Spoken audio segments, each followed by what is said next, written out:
माँ समान मेरी मातृशक्ति, भाई समान मेरे नौजवान दोस्तों, और पहले दिन से लेकर आज तक हमारे इस दर्द की घड़ी में हमारे साथ कंधे से कंधा मिला के खड़े हमारे तमाम पत्रकार, छायाकार, यूट्यूबर साथियों, आप सभी को हमारी तरफ से राम राम जी। बुजुर्गों, सम्मानित साथियों, जो लड़ाई हमारे गांव बुढ़ाना ने छेड़ी थी, हमारी बाराखाप ने छेड़ी थी, हमें लगता नहीं था कि एक दिन पूरे समाज को इकट्ठा होना पड़ेगा, क्योंकि कातिल को पकड़ना, कातिल को सजा दिलाना यह पुलिस प्रशासन का काम है, सरकार का काम है, और इसी काम के लिए वो तनख्वाह लेते हैं, इसी काम के लिए वो संविधान की शपथ लेते हैं। लेकिन अपने जिम्मेदारी निभाने की बजाय पहले दिन से लेकर आज तक जो न्याय के नाम पर ढिलाई दिखाई गई, जो बार बार हमारी भावनाएं भड़काने का काम कराया गया, जो दोबारा से कांड करवाने की साजिशें हुई, उससे मजबूर होकर आज सारे भाईचारे को हमने यहां बुलाना पड़ा।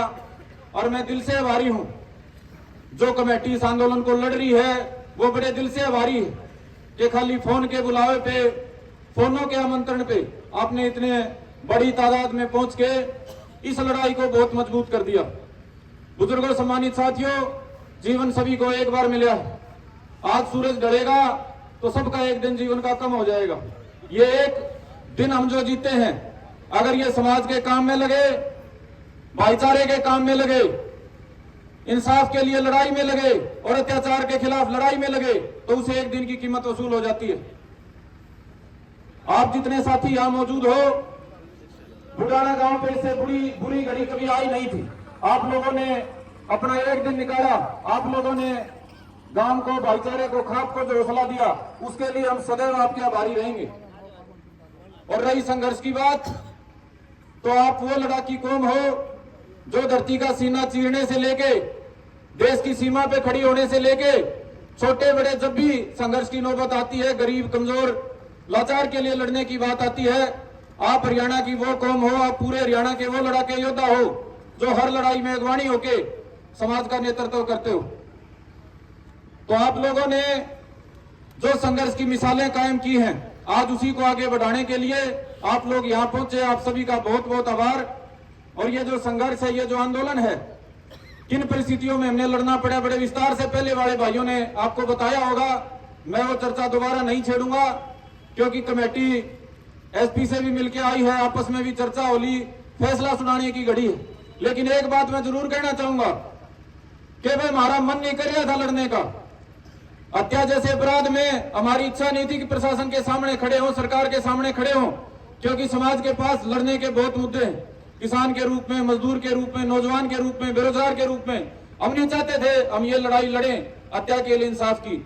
लेकिन मजबूरी में जब चारों ओर से घेर लिया गया, 40 दिन हो गए थे हत्या को, तब तक भी हत्यारे को नहीं पकड़ा गया, तो मजबूर हो गए थे लड़ने के लिए।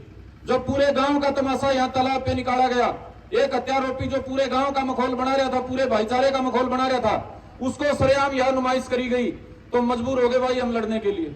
दो हमारे गांव में हत्याएं होने के बाद भी यहाँ कोई बड़ा अधिकारी हमारे काकी ताई माया का दुख और डर मिटाने के लिए नहीं पहुंचा, तो मजबूर हो गए भाई हम लड़ने के लिए। यहाँ कोई मिलना नहीं था कि कुछ हासिल होना हो, कोई नंबर बढ़ने हो, यहाँ सिर्फ एक ही था कि अन्याय के खिलाफ लड़ाई में हम खड़े होंगे, चाहे परिणाम कुछ भी हो, नुकसान कोई भी उठाना पड़े। और जितने सिर यहाँ मुझे दिखाई दे रहे हैं, अब मुझे ही नहीं, मेरे गांव को नहीं, पूरी बाराखाप को विश्वास हो गया है कि आपके ताकत के दम पे जो संघर्ष इन दो हत्याकांडों को न्याय तक पहुंचाने का हमने छेड़ा था, हम उसको जरूर फतेह करेंगे। अब मैं अपनी बात को लंबी ना करते हुए, हमारी कमेटी आई है, मास्टर जी बात को आगे बढ़ाएंगे। और मेरी तरफ से वह नौजवानों के बुलावे पे हरियाणा भर से आप सारे भाई पहुंचे हो, आपको बार बार दिल की गहराइयों से सलाम है, नमन है, राम राम है। जय हिंद, जय भाईचारा।